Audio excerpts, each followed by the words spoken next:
Hey, I'm Charlie And I'm Mike. from Charming Liars, and you're watching 8747 Productions.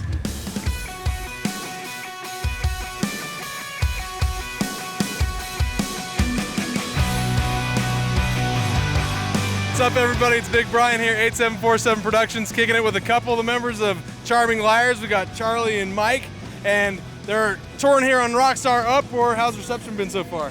Dude, it's been better than we could have ever expected. The crowds have been awesome. People have been turning up in force really early to check out the festival acts, including ourselves. And yeah, better than we could have even expected. Cool. And you guys are out here touring around right now on this new album, New Disorder. And you guys went in the studio with Bob Rock. Talk about working with Bob Rock.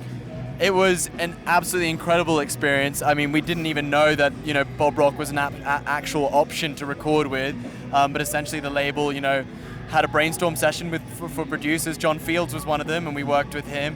And then Bob Rock kind of came up as a joke, and eventually, it actually came together, and we actually started working with him. It was insane. Yeah.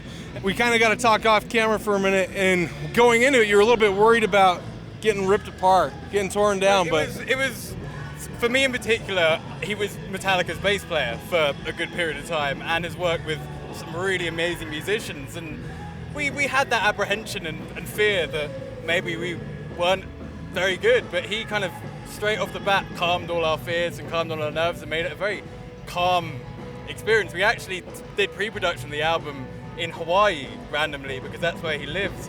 And we kind of expected we were going into a studio, but we ended up doing it in a kitchen of this hot little cottage on the beach in Hawaii. And we'd start our days kind of late morning, and we'd just be sitting there in shorts and t-shirts, no air conditioning, with Bob Rock, mega producer, with just like a computer, just jamming out songs with like very minimal gear. And that set things in the right vein for the rest of the album, really. Right. It set the tone for a pretty relaxed and comfortable creative environment.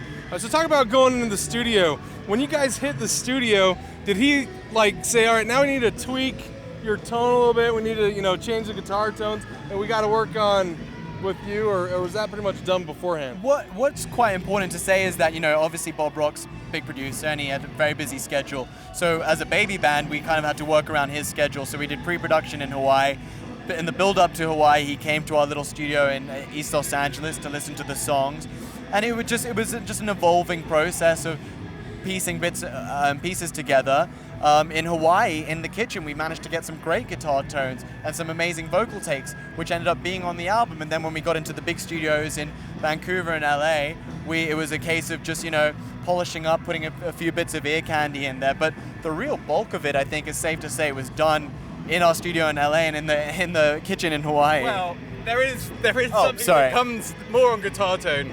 Bob Rock, like ourselves, is a geek when it comes to gear. And when you work with Bob Rock, you end up purchasing more gear than you'd probably like to. And that's what happened. He'd be like, you guys don't have this pedal? Oh, you need it. You need two of them. So you'd end up, we have way more gear now than we did there. And it was great because we wasted a lot of time in the studio sitting on the internet looking on eBay for weird pedals that came from Korea or something, but it actually made the sound of our album and our record kind of unique because we didn't use necessarily standard bits of equipment. Like our guitarist kind of uses vintage Starcasters, which not many people use. We've got an interesting amp set up, and the sound is heavy, but there's kind of subtle nuances to it that he really kind of, like you said, added the sprinkling to the top of the Right. cake that just made it sound great. Nice. So, and on stage you're using an Ampeg bass, like cab, and you had a Diesel on rhythm and a Hughes and Kettner live. Is that you guys? Well, it's a little bit complicated, but it's actually a Diesel and a divided by 13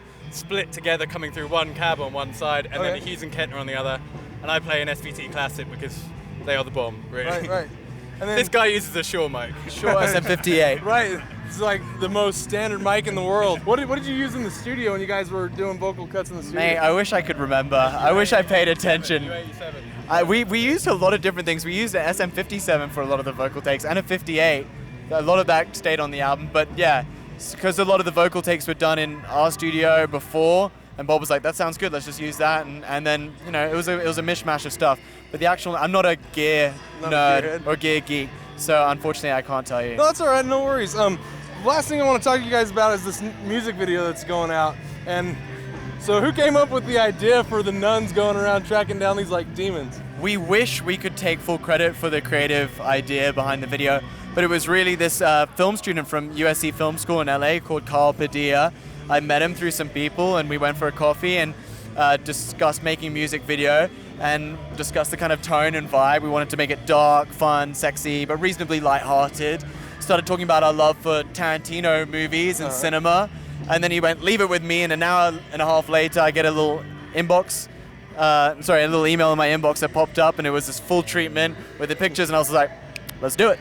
Cool. No, it's an awesome music video. Can't wait till it starts getting a little bit more circulation. Thank you very much. If you guys don't know Charming Liars, I'm gonna say go check them out. It's really awesome. It's 4 songs, and they're gonna have a full album coming out. When's that gonna come out? Hopefully early New Year. Early New Year. And what's it gonna be called? Do you know yet? We've got a list of names. We're having van arguments about it as we speak. So. Right, well that's great. Maybe the name of the album should be Van Van Arguments. arguments. Van Or Arguments. Hot Kitchen. Yeah, all right. Well, cool guys. Well, thanks for coming out. And Thank you, man. You know, if you guys haven't seen the rest of it, or if Rockstar hasn't come through your town, go check them out. They're playing the festival stage, so you got to get here early, but it's worth your time. This is Big Bryan, 8747 Productions with Charming Liars, and we're signing out. Cheers.